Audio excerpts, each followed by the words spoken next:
Hello, I'm Minseok. I'm the creative director of the First Descendant. Nice to meet you. Hi, my name is Jun Lee, and I'm a producer from the First Descendant. Go, for people who don't know a lot about the First Descendant, can you give a little elevator pitch about what this game is all about? So yeah, the First Descendant is a PC, Xbox, PlayStation platform game. It's a three-person PPS looter shooter game, and each player will become the descendant, and then they will protect the continent called Ingress from the outer forces. So you guys talk about the different environments we'll explore in a game. You have this massive open world type of like a massive hub world, I should say. Yeah, so first of all, the humanity lives in the continent called Ingris, and they're trying to protect them from the invaders, from the outer forces. And the descendants and also the invaders are fighting over this thing called Ironheart. And this is the main theme of the story, where they fight, the humanity and then the invaders fight over this. And then within this Ironheart, the mystery of the humanity and the invaders. And then also as the story progresses, each descendants will have their own storyline. And this next question, I mean in a positive way. What would you say to a gamer out there who looks at your game and says, "Oh, it's just Destiny"? Like, what would you say to that gamer when they see your game, where you're giving them a demo or they're playing it for the first time, and you're getting that comparison? So what I think stands out from Destiny or other loot shooting games out there is that we have a lot of different contents, and those contents also unfolds with different characters, many different characters, and also the stories and different skill sets. So I think that's what differs from Destiny or other games out there. Yeah, can you go a little more detail about like the classes you have, because you have those archetypes like healer and like damage, and like talk about how, because that is different than from other games. So the other games are just damage. Everyone's just damage. There's no other thing they do. They shoot the thing, right? Can you talk about the different classes in your game and how they're different from other looter shooters out there? The first Descendant was different from other games is that we have individual characteristics and their own stats depending on the characters. And since it's a shooter game, pretty much, so the basic is a shooter game, so everybody has to shoot. But for example, like a healer, it's different from the regular RPG is that they have their own other characteristics too besides shooting. So also like healer, and then there's like a protection. There's also a character where you debuff the ability of the enemies, and then you also can buff the ability of your own players, team players. And yeah, so that's what makes it special about First Descendant. What does it open up for you creatively to have a game where it's PvE rather than PvP? So what's different, 'cause since our content is player versus environment, we tend to focus on the cooperativeness rather than competition. So we always think about that game's mechanic where you can play with your teams, play with your friends, yeah, help with your friends. So not rather than just competing with your friends. Yeah. So right now in the gaming industry, there aren't many PvE shooting games out there. There's lots of PvP, but we wanted to just solely focus on their cooperating with teamwork with their friends to defeat the enemy, not rather than competing with one another. Player identity is really important of representing themselves in game with their avatar. I saw for a split second, some pretty crazy cosmetic options in your game. Can you talk about? I saw like a Sailor Moon inspired one. Can you talk about some of the stuff players can equip, emotes, cosmetics that can make their avatar their own unique person? Yeah.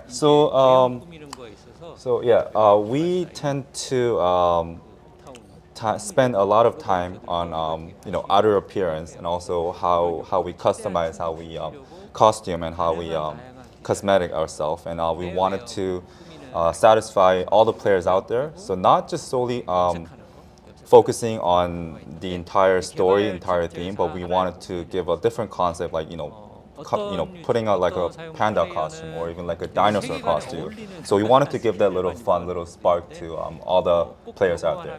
What's the biggest challenge in making the shooting feel good in a game like this as a creative director?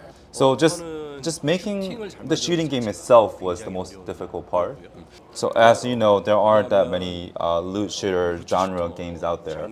But since the one that's surviving the most, is already out there that people all know of, and they have high expectations. So we kind of had to meet that expectation at the same time.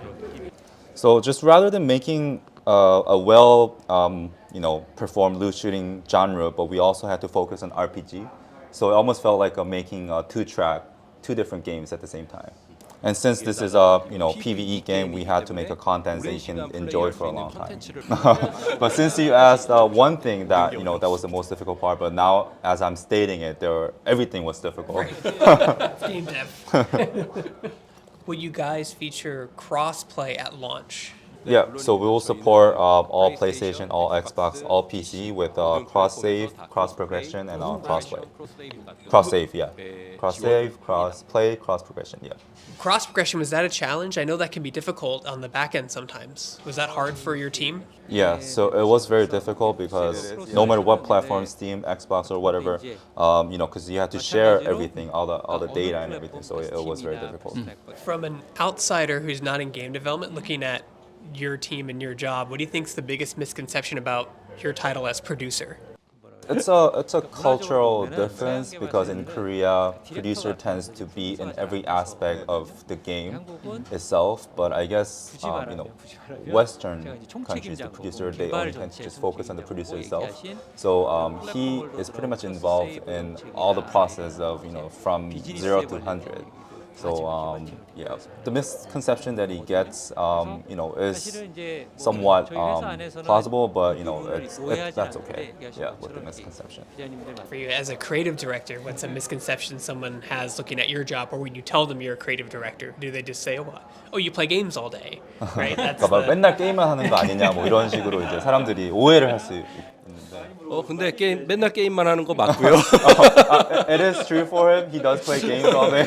근데 물론 가장 많이 하는 게임은 First Descendant를 엄청 많이 합니다. And of course, the most played game for me is the First Descendant. 아침에 출근하면 And also on the weekends, as soon as he goes to his work, he plays, and then also on the weekends. So the most important thing I do as a creative producer, creative director, is that I constantly play games and think about how I can fix certain things or the feedbacks that I get from the players and how can I implement that to make the game even more fun. So that's part of what I do, and what you told him about the misconception is right, that he does play games. Yeah, it's different. All day and even the weekends. Aside from the First Descendant, were there any games that you played growing up that got you into the industry? Any specific games you played as a child that you really enjoyed that got you on this path? So I especially like the Dark Age, EverQuest, and Ultima, and also loot shooting games such as Destiny. Growing up, yeah. 일과 상관없이 이제 순수하게 개인적으로 어릴 때 많이 한 게임이 떠올라 보면은 개인적으로 코만도스 좋아했고요. Commandos. Commandos. Do you know Commandos? Commandos? Yeah, Commandos. Yeah, I love the So, Commandos. apart from work, 되게 I 뜬금없이. especially like Yeah. Commandos. Commandos. Yeah. 뭐 Final Fantasy, Or Chrono Final Trigger. Yeah. RPGs. RPGs, Yeah, also, yeah. obviously, yeah. When does the game come out, and where can people go to find more information about the First Descendants? Steam page, Discord, that kind of stuff. Yeah, so the game officially launches on July 2nd, and as we already announced at the SGF, the Summer Game Fest, it's gonna be released worldwide simultaneously, and you can check us out in our homepage, Discord, and Twitter to get the most updated information. And sometimes I do a live chatting on YouTube, and sometimes I talk about like exclusive stuff, and then and then I try to do my best to communicate with one another, with all of our players out there. Stay tuned, check us out on our website, Discord, and Twitter. Was that Xbox difficult to get the optimization on those older consoles? Because your game is gorgeous. I'm really curious if it was hard to make it look good on those old consoles.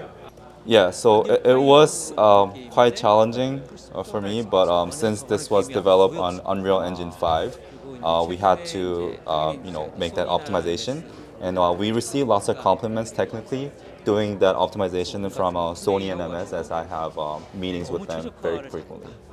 How much grind is too much grind, and when is it not enough? First Descendant로 예를 들자면 네네. So giving an example for the First Descendant.